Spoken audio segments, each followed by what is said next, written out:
Welcome, everyone. I wish I could see everyone, but I'm just so happy you're all here. Um, there at my house, there's a tiny bit of background noise, so I'm really hoping that doesn't interfere. I kicked my family out of the house, but they're not quite out of the house yet, so forgive me for that. I am really excited that you're here with us today, and I just wanted, before I really get started, I wanted to just thank Feeding Matters and also thank Feeding Matters and Heidi for trusting me in presenting this information on resiliency today to all of you. And then also I wanted to just spend a second of gratitude for my husband, who I could not do this without. So um, I am, so our next slide. So I just wanted to kind of go over a couple of things before I really get into the presentation, and that is that this is time for you.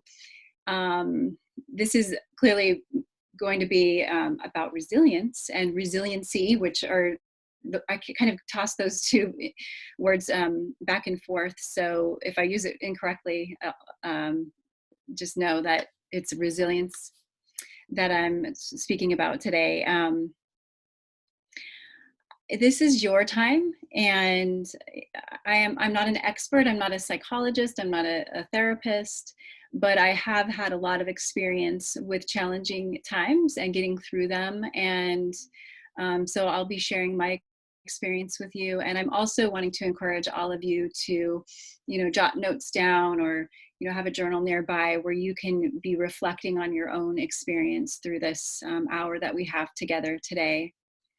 I wanted to kind of go over just who's here. I'm not going to really go into that, but if you'd like to check out who's here, feel free. People are here from kind of all over the place. So it's pretty exciting. There's healthcare providers and parents, and that's always really exciting to have both in the same space. We are going to have a couple of different mindfulness experiences throughout our hour together today. So the first one will be towards closer to the beginning of the presentation, and then the last mindfulness experience will be towards the end. And during those times, I really encourage you to be as present as possible, and in fact, turn your ringer off on your phone and that kind of thing, just so you can be as present as you can to get the most out of this. So a bit about me, and I'm going to share, the next slide is about my family, but I just wanted to share that through my experience of being a parent of two children with complex needs, I, through that time, became a yoga teacher and a yoga nidra facilitator, and we're going to talk about that a little bit more into my presentation. But I just wanted you to know that's my background. Also, I'm the family engagement coordinator for the Arizona Deafblind Project. So not only am I a parent, but I also work with parents. So this is my family. This is a bit of an old photo of us, a couple years old, but I do think it represents, so my son Solis is on the left. He's 12 now, almost 13. Then my husband, of course, and then my daughter Camila, who is 11 now. And they were both born with a rare genetic syndrome. It's called Wolff-Hirschhorn syndrome. And Wolff-Hirschhorn syndrome affects them globally. So it affects them, you can see their hearing aids. They both have hearing aids. They're hearing impaired and visually impaired. They're both not able to walk independently. They both have G-tubes. They both got their G-tubes at 18 months old. They are 21 months apart. Our grandsons are also affected by the fourth chromosome. And so our grandson is 6, and he also has the same genetic syndrome as my kids. And then our second grandson was born in October, and he has, instead of a deletion of the fourth chromosome, which my children have, he has a duplication. So if you can imagine, we've gone through this journey several times of the births of our children, and then our grandchildren, and then the process and experience of acceptance and grieving and all of that several times now. So it's been a really challenging journey, and I've learned so much through it. So our feeding journey. So on the left here, you can see I'm feeding, and if you're a Feeding Matters person, someone that receives the newsletter and different workshops, you may have seen this photo before. But I do love this photo because we're on the go, G-tube feeding, and my kids are clearly sitting in a wagon, and we're just finishing up lunch, it looks like. And we don't hesitate to take our kids out and about with their G-tubes. And then the photo on the right, you can see is I just love that my daughter has her feet up on the table. It just really represents to me as Camila and Solis's mom, that we've kind of gone from years and years and years of feeding therapy, and my son did an intensive feeding program of really hoping to wean off of the G-tube, and eventually came to a point of acceptance in this is just the way it is for my family. And so I just love the kind of the carefree of she doesn't always have her feet on the table, but this I think was like the last day of school last year or something like that. Not in 2020, but last year, 2019. And it was just a fun moment. And then the middle photo I also love because it just really shows that I not only am feeding my children these days, but I'm also feeding myself and making sure that I'm eating well and taking care of myself, which was really challenging for many years for me. So last year I had the opportunity to be interviewed for KJZZ, which is our local NPR station here in Phoenix. And one of the quotes, I was interviewed in regards to the moms group that I started it's about 3.5 years ago, called Journey into Joy. And the reporter, she actually happened to be a yoga student at the same studio that I attend. And so she saw a newsletter about Journey into Joy, and she wanted to interview me about my mom's group, which I'll talk about at the end of my presentation. And the quote that I wanted to share with you is, "I am very resilient and it's a choice." And I really have been reflecting on the fact that it really is a choice to be resilient. Clearly as humans, most of us are quite resilient, really depending on how nature and nurture what we're born into and what our experiences growing up. We may or may not be more or less resilient. But when we go through challenging times, when we go through stressful times, such as a time that all of us are in at this time in our lives, with COVID-19 and the different challenges that are happening in the world, it's really important that we nurture our resiliency.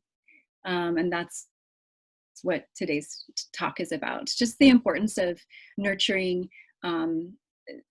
the resilience within that's already perhaps there, but without us spending some time nurturing that part of ourselves, we may or may not really end up being resilient.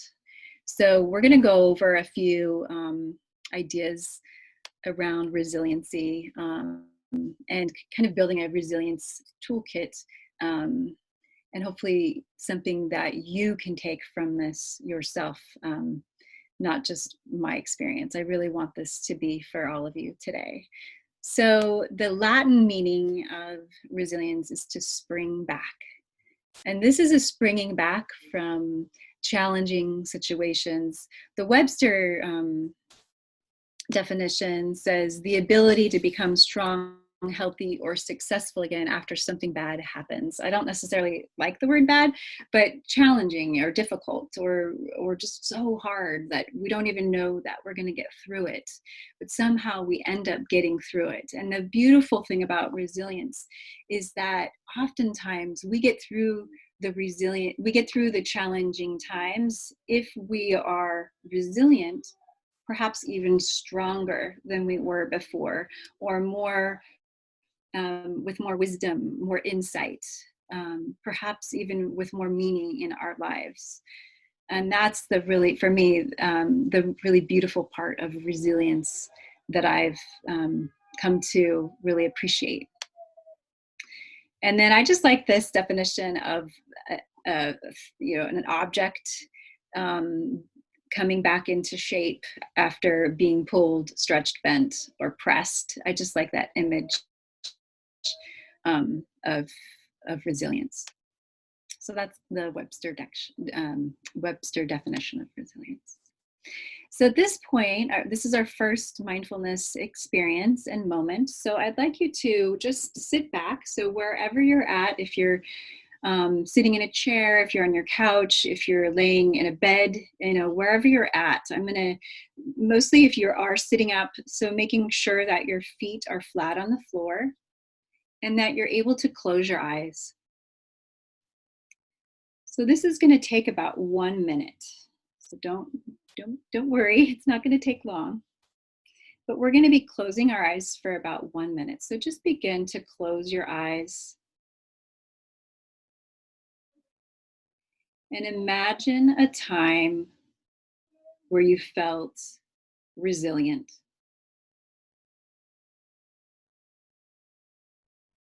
Imagine how you felt. What is the feeling of resilience for you? Imagine maybe an image of yourself.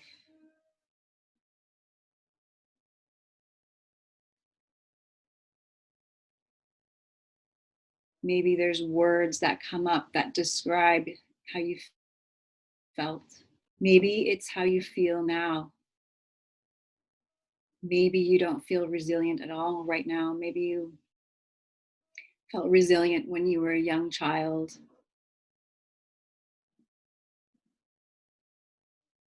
or in your teens or 20s. Just allowing those images and feelings to come up. And then just beginning to hold those images and feelings in your heart.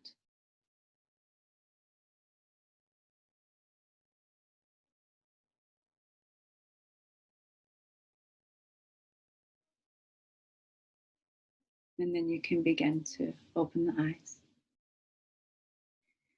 So if you'd like, you can jot down any of that might have come up for you.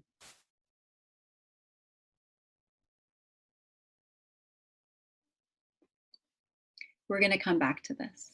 So keeping this in your heart, in your mind, in the back of your thoughts. In our mindfulness experience at the end, this will be a part of it. I want to make one more note. So if you felt like you didn't have something come up, the next time when we do this at the end, we're not going to do the same thing, but something similar. You can also imagine someone in your life that is resilient and you look up to, and you can bring those feelings into that experience.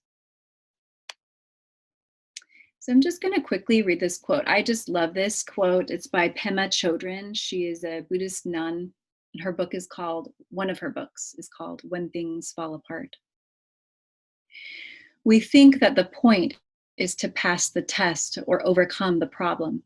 But the truth is that things don't really get solved. They come together and they fall apart. Then they come together again and fall apart again. It's just like that. The healing comes from letting go, from letting there be room for all of this to happen. Room for grief, for relief, for misery, for joy. So really the allowing of the process of, like she says, grief, relief, misery, joy. It's all a part of our experience of living. So as I was preparing for this talk, I, like many of us probably do, looked up TED Talks resilience. And the first one that pops up is this beautiful talk that I would really recommend you guys checking out. Maybe you've already seen it. It's called The Three Secrets of Resilient People by Lucy Home. And she just points out three things that I just wanted to share at the beginning here, kind of that can overarch all of the talk today that I'm offering to you. So here is what she offers, that people who are resilient realize that all of us suffer. So suffering is a part of the human experience.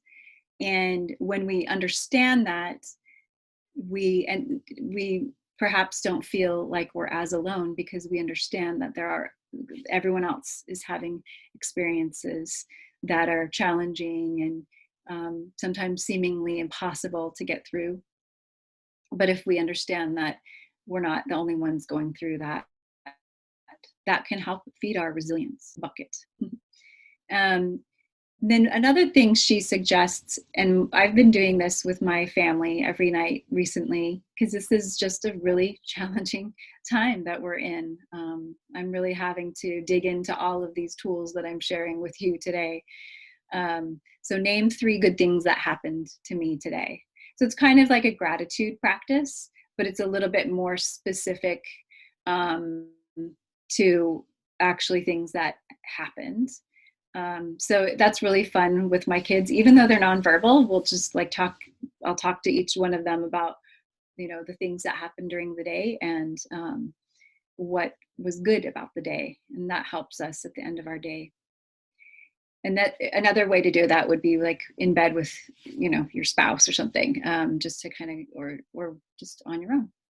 And then the last one is what I am doing helping or harming me? I just love this. I just think it's absolutely a wonderful question to be asking ourselves right now, before we go and get on social media or whatever the habits are that may or may not be serving us. To ask ourselves that question: is what I'm doing helping or harming me? So I just love these overarching um, ideas around resilience. And she's a resilience researcher and expert, so check her out. I want to quickly go through this because I really, really want to get to our mindfulness stuff, because for me, the base of my finding resilience in my life has been the mindfulness and meditation, and that I believe is like the root to all of this, building our resiliency and nurturing our resiliency. But there's a few things that I want to share with you quickly before I go into what I believe are the roots to this. And this is more like overarching. So I believe, that there's a few things in our lives that we can kind of dip into and just make sure that we're checking in with. And the first one, these all start with R's, so the 9 R's to resiliency. The first one is respect. So self-respect, or maybe more specifically, self-compassion, self-love, self-kindness. So being kind with ourselves, especially in times that like we're all in right now that are so challenging. And that could be a talk on its own. So just mentioning respect, self-respect, self-compassion, and self-love. And it could also go to kindness towards those that we care about and that we love too right now. Resonance is the next one. So resonance for me is about connection, connecting with ourselves, connecting with others that are going through similar experiences, perhaps through like Power of Two program through Feeding Matters, or Journey into Joy, the group that I started. More other examples of connection are connecting with our higher power, perhaps God, or a higher power that we might believe in, through perhaps prayer, connecting with nature, hiking, just somehow connecting with ourselves, but something beyond ourselves. I keep not being able to find the arrow. There we go. Respite, taking a break from caregiving. If we're parents, taking a break from work, doing something that we love, beyond the work that we do every day as parents and healthcare providers. Release. So this is about stress release. So releasing in through exercise, through crying, through laughter. And also release for me is about grieving and making sure that we're taking time in our lives to grieve and to release those feelings, to be with those feelings. There's a balance here, but also to allow them to be released. And the importance of routine in a time that there's so much uncertainty. And also, as parents of children who have feeding struggles and challenges in their lives, we understand about a lot of these stressful times, these uncertain times. And then even more so now that all of us are in this time of uncertainty together, the importance of routine is so important for all of us, for our children, but also for us as adults. But even more, like looking beyond the importance of a routine that's set in place, I also believe that veering off of the routine is really important, like doing special things right now, like going on a drive, or going to do something safe. Obviously that's maybe a little bit different than the routine. Also kind of helps to shake it up a bit if we're feeling perhaps down, or just like this is just so mundane and this is so hard. So kind of shaking it up a bit, but within the routine, finding like anchor points during the day that we look towards. A lot of us who are parents might have that with the times that we feed our children. For us, that has become an anchor point. We do different things at different meals sometimes. And so I feel like I could go on and on about routine, and that perhaps is a talk on its own, but I do really feel like it's an important part of resilience. Going back to routine, it helps us know what to expect. So in a time of uncertainty, it helps us to know what to expect. And that's comforting and really helpful in feeling secure and stable. The last one here in this little stair step down is reflect, self-reflection. So this is, to me, is taking time to take pause, to reflect on what's happening, maybe some journaling, maybe taking time to sit outside and watch the sunset. Again, that could be an anchor point also in the day. So some of these overlap, but just the importance of taking pause in our day and noticing, really noticing what we're doing, noticing what happened. The 3 good things that happened today is a wonderful way to reflect. And so for me, rest and restoration and regulation are the real roots to resilience. Rest, I would like to speak about a little bit. And then restoration is really about sleep and making sure that we're taking time to sleep well, shutting off our phones. I think they say 2 hours before going to bed. I don't necessarily do that, but I do consciously turn my phone off a time, maybe it's an hour before bed. But that's, again, it could be another talk in and of itself, is about sleep, the importance of sleep. And that's so challenging for so many of us that are parents. That has been challenging for us for many, many years. And I think that's why rest has become such an important part of my life. Um, for my family, we had already established a rest routine in our lives before my kids were home from school all day due to COVID-19. And now we literally, after lunch every day, my whole family, including my husband and our dog, we all rest for about an hour. Um, and, and that has become one of our anchor points in our day. And it has helped us kind of break the day up, take some time, each of us, all of us, separate from one another, including my kids, which I think that's really important for them also. And for my husband and I, this is our opportunity to to practice our meditation practice. And that leads to um, the next idea, which is regulation. So regulation meaning, for me, this is about meditation. So regulating our breath, regulating our thoughts, helping us get to this point of homeostasis, equilibrium, where we can feel calm and peaceful. I found meditation in my life and returned to yoga and became a yoga teacher in a time where I was experiencing a lot of anxiety, overwhelm, complete exhaustion, and meditation has helped me so much. And I'll get into that more in the next few slides.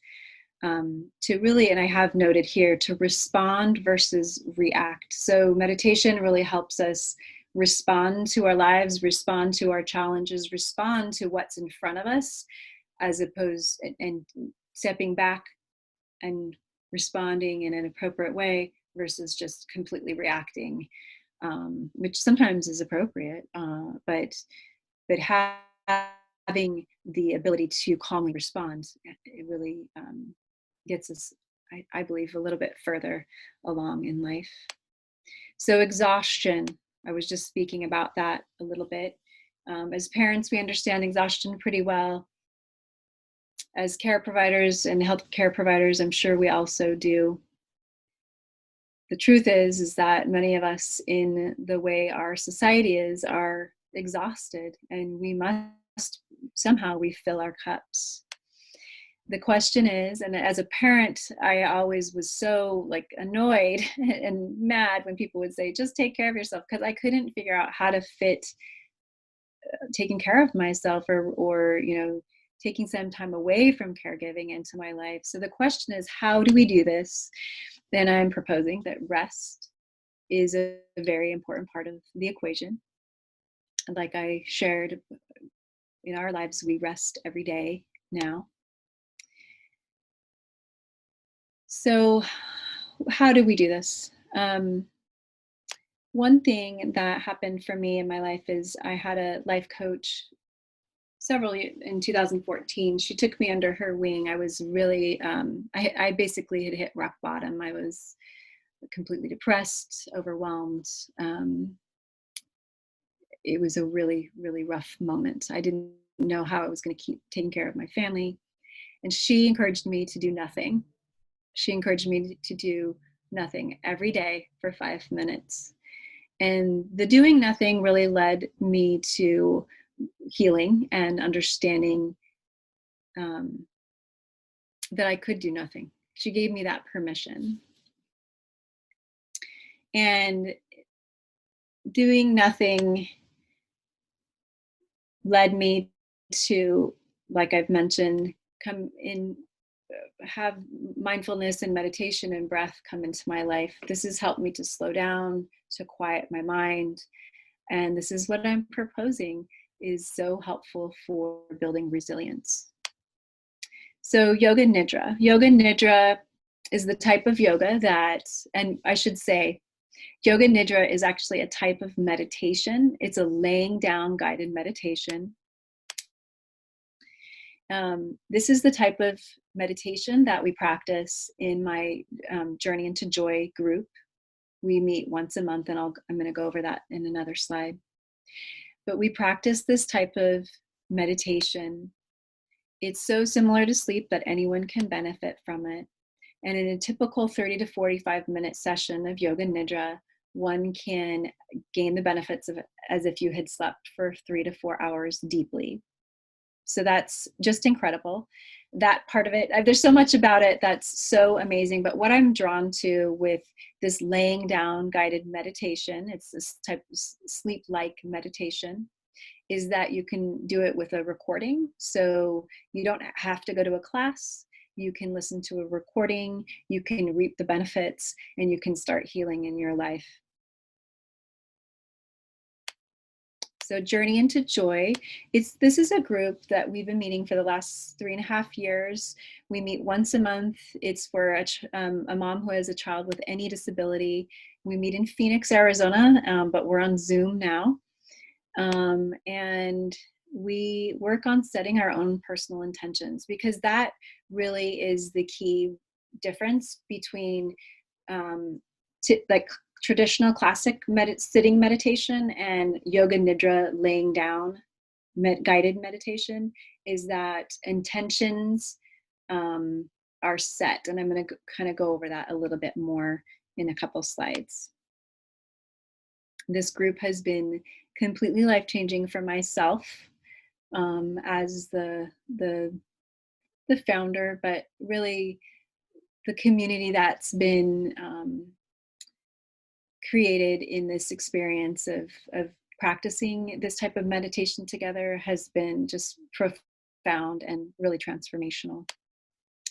So I'm just going to quickly go over this because I'd like you all to understand a little bit more about yoga nidra, because I realize it's a foreign. When people hear yoga, they're like, oh my gosh, I can't do downward dog, or oh, I don't want to hear about yoga. It's not for me, or maybe it is for you. Maybe this is something that you've heard of before.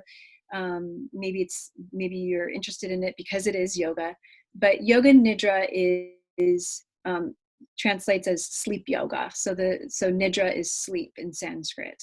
This is an ancient form of yoga.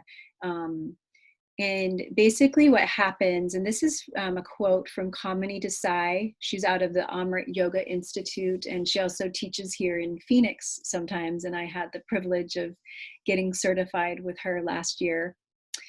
She's incredible. And basically she's explaining what yoga nidra is. So using a series of breath, body, and awareness techniques, yoga nidra consciously follows the brain waves down towards sleep, where thoughts naturally distance themselves. So our mind gets out of the way. We get into such a deep, relaxed state that our mind is out of the way. Here we can easily enter the gap between us and our thoughts and reestablish the experiential knowing that we are more than what the mind thinks. And when we're in that gap between us and our thoughts, that's where we set an intention that because the mind is out of the way, the body just takes it on without the mind saying, no, that's not right. So a little bit more about what is actually happening when we're doing nothing. So we're stilling the waves of the mind.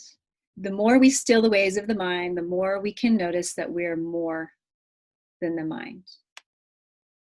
So literally during the process of yoga nidra, when the brain waves are going down, down, down towards that sleep-like state, we're going down under the alpha, which is more traditional seated meditation, down through theta, down through delta brain waves. So it's really, really restorative, like sleep, but you're conscious. So you're actually still listening and hearing, but you feel like you're sleeping. You're like in a dream-like state. It feels really good. It's like taking a pause from your life for about a half hour. It's really amazing how it feels. And the deepest part of the meditation is the delta, most restorative part of the experience. So another quote from Kamini Desai is, what we focus on in our lives grows. So what we think happens. What we focus on grows. And so this is really referring to, again, the intention setting during the Yoga Nidra. And I wanted to share with you some examples of what an intention might be. So an intention could be, I am resilient. An intention could be the mindfulness experience that we did at the very beginning about imagine a time that you were resilient. Imagine the feelings, the images that come up. That could be your intention. It could be just an image or a felt sense. But some of the examples here I wanted to share is just to get you a taste of when we're in for Yoga Nidra, when we're in the deepest part of the Yoga Nidra, we drop this seed of intention in that really relaxed state where the mind is out of the way.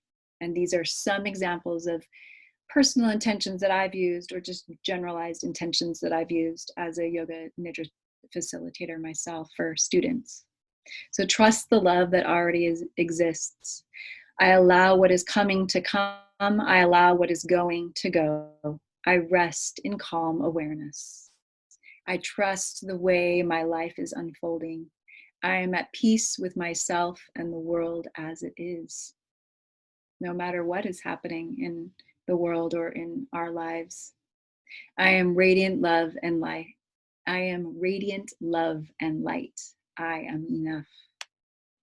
So, in the midst of the challenge that you're in right now in your life, whatever it is, the general challenge of the collective that we're all going through, this uncertainty in front of us, or more personal challenges that you may be facing, how do you want to feel? How do you want to be, even though even though that challenge may not dissipate, even though it may not go away?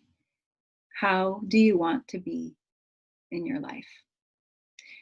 And that's a question that is sometimes asked when we're working on our own personal intentions to be able to use in the Yoga Nidra. And that's, again, another presentation on its own. I think I'm pretty passionate about personal intentions, because in my life, I've seen changes in my life begin to manifest in ways that I have worked towards through the Yoga Nidra and the intention setting.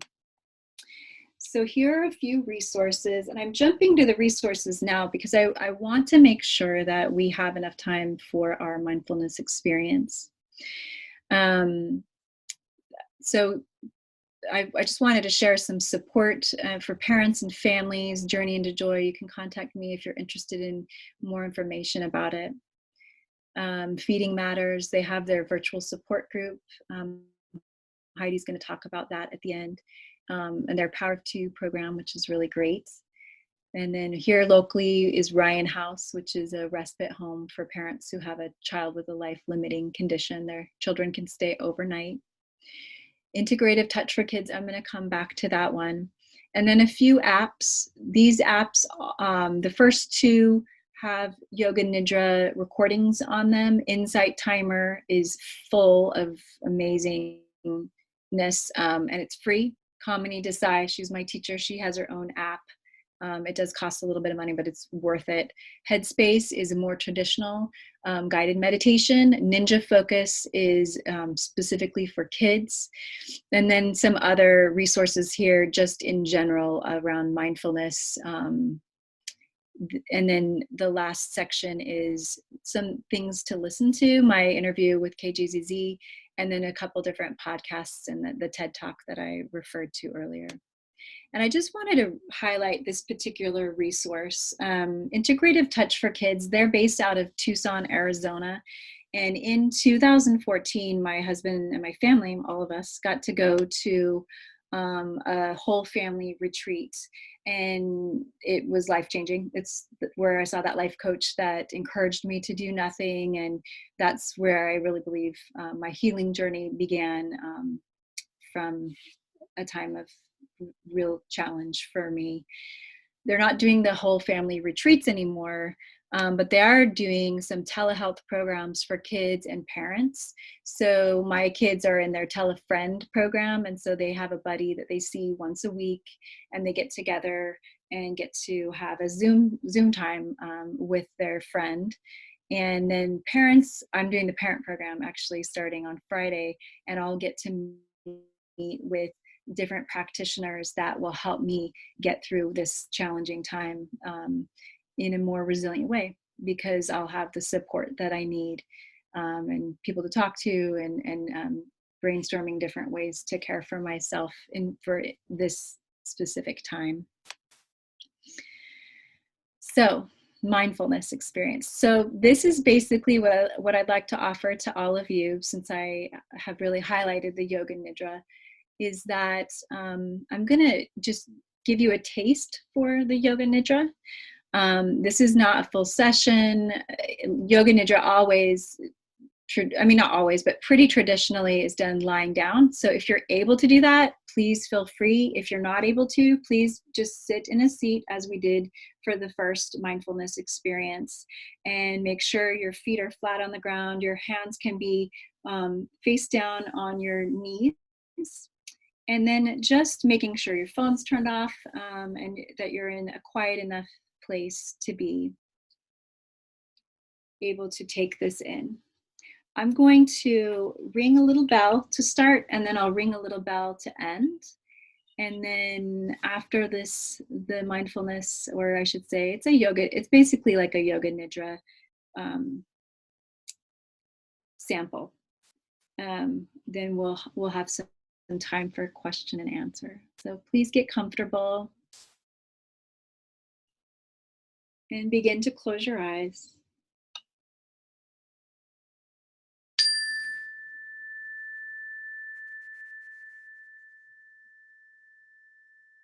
Allow your attention to move inward.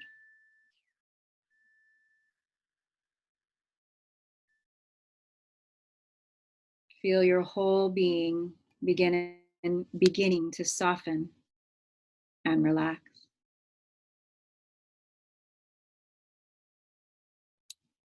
Breathe in fully and exhale with a deep sigh.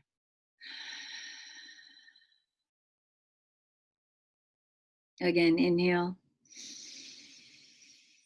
Exhale and let go even more.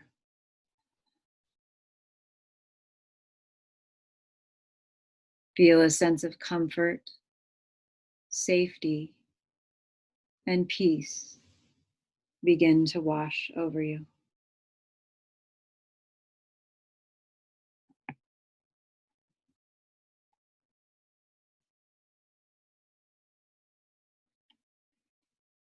Now bring an image of yourself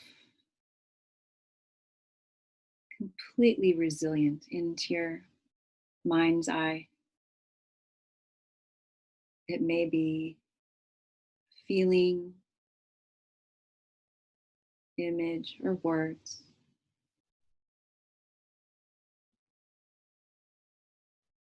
Just allow yourself to feel or see yourself as completely resilient.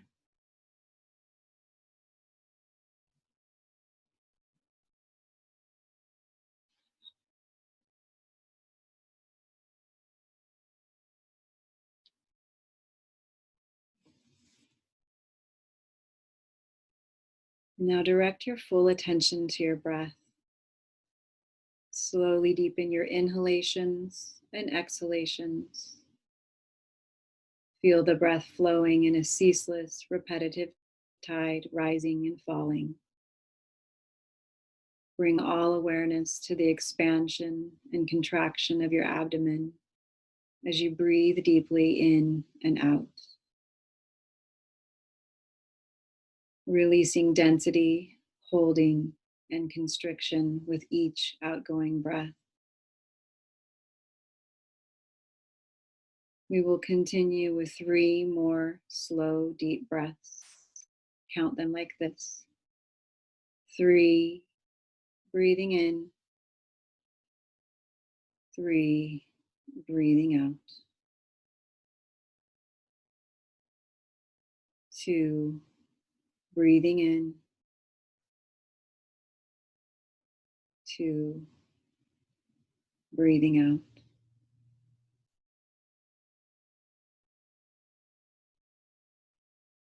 Continue like this.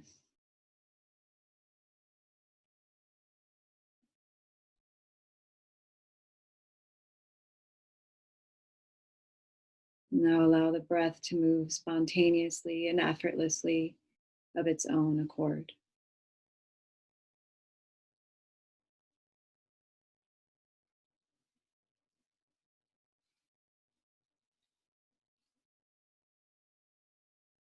Let go.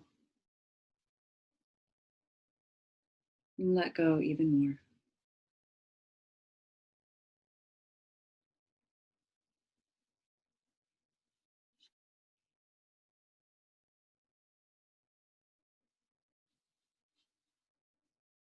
As I name each body part, experience it directly without interpretation or analysis. All 10 toes, both ankles, both knees, pelvis, belly, chest, arms, throat, face, back of the head, shoulder blades, back, buttocks, calves, heels, soles of the feet. Sense the whole body from the top of the head to the tips of the toes. Complete awareness of the whole body. Whole body. Recognize at this time that you have made a major shift in perspective. This shift will enable you to interact with yourself and with the world in a new way.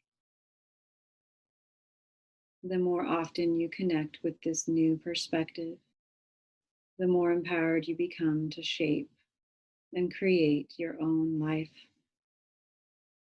You are the creator of your experience of life.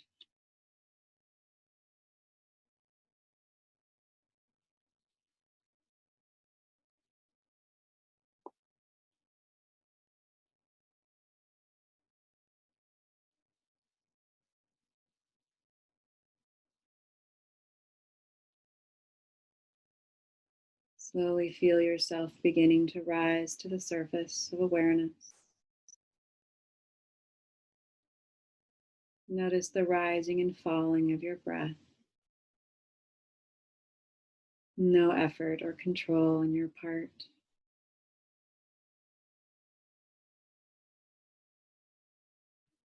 Slowly begin to come back to awareness of your physical body. Noticing the quality of air as it touches your skin. And one last time, bringing into awareness the image of you completely resilient. Allowing images, thoughts, words, feelings to come up. And just holding that image of yourself in your heart space. And change nothing.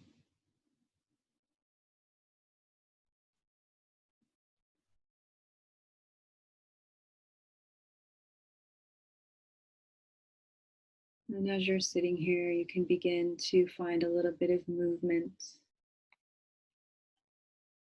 Maybe circling the wrists, or maybe finding a little rolling of the neck, just kind of coming back to awareness. And then taking a couple deep breaths. And then as you exhale, you can open your eyes.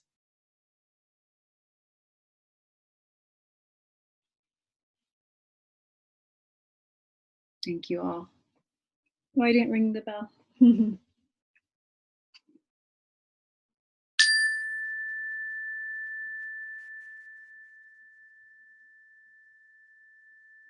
Awesome. Thank you all for joining me for that experience.